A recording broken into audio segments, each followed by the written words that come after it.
मोनसे थिखोना होगोन दै मोनसे थिखोना होग्रा बिजाबफोरखौ बा गस्ला माबाफोरखौ थिखोना बे जिफोरखौ एसे थिखोना हो ओमफ्राय खालाय दंबावो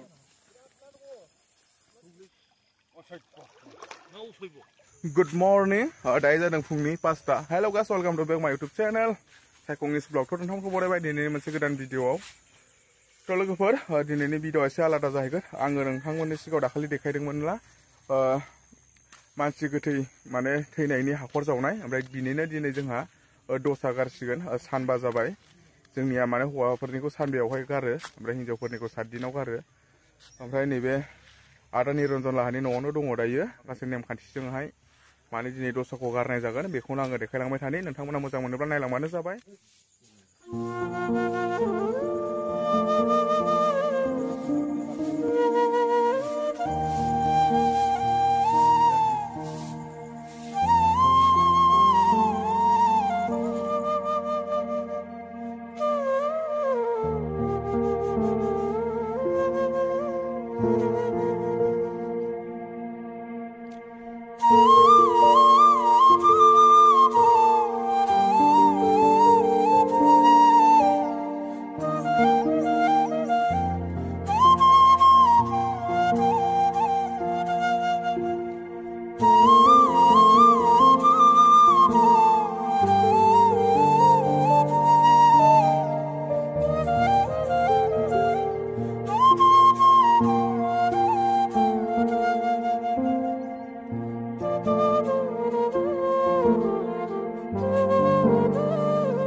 मोनसे थिखोना होग्रा बिजाबफोरखौ बा गस्ला माबाफोरखौ बे जिफोरखौ एसे थिखोना हो ओमफ्राय खालाय दंबावो खालायफोरा इयाव थाबाय, ओमफ्राय बे गस्ला गोथार माबाफोरा इयाव थाजोबगोन।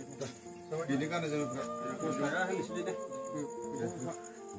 खिन्थु इयो आलारि नांगोन दै, आलारि नांगोन बेयाव,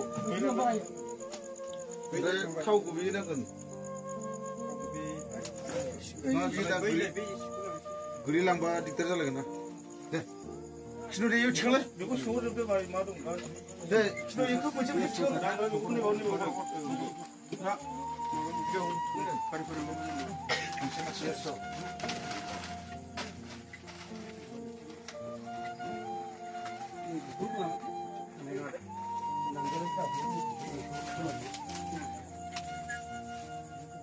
जाहाथे गोलैलाङो दे। बबेबा बुस्थु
ulang baik dengan arah.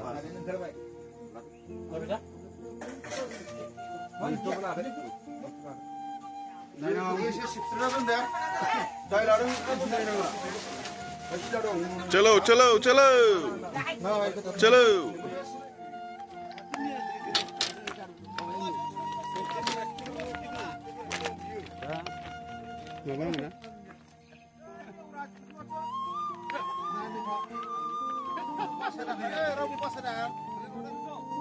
नुदोंना नोंथांमोन खिथुनिया अमा राजालाय, बिनि नामा जेरै अमा राजा एरैनो अमा बायदि हायावनो उन्दुग्लिलाबायो, ओमफ्राय नामावबो बेनाव अमा राजा आरो नैबे खिथुनिया नै अमा राजा फेना नुदोंना हाब्रु गोजा एकदम माने जेराव लोङो जायो बेयावनो उन्दुखायो बियो बेनिखायनो बिनि नामा जाहैबाय अमा राजा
ओमफ्राय माबाफोर एना गोरोन्थि जादोंब्ला गिबियावनो बयनिसिमबो निमाहा बिहरनाय थाबाय बेनिफ्राय आङो भिडिअखौबो बारा गोलाव खालामला एसेयावनो दोनथ'नाय जासिगोन मोजां मोनदोंब्ला मोनसे लाइक होदो चेनेलाव गोदानब्ला साबस्क्राइब खालामब्लानो जाबाय आंनि भिडिअखौ नायनो इन्टारेस्टेडब्ला मोजां मोनोब्ला सापर्ट खालामलांब्लानो जाबाय बिदिब्ला दिनैनि भिडिअखौ एसेयावनो दोनथ'नोसै जय बर' हारिनि गोजोन्थों।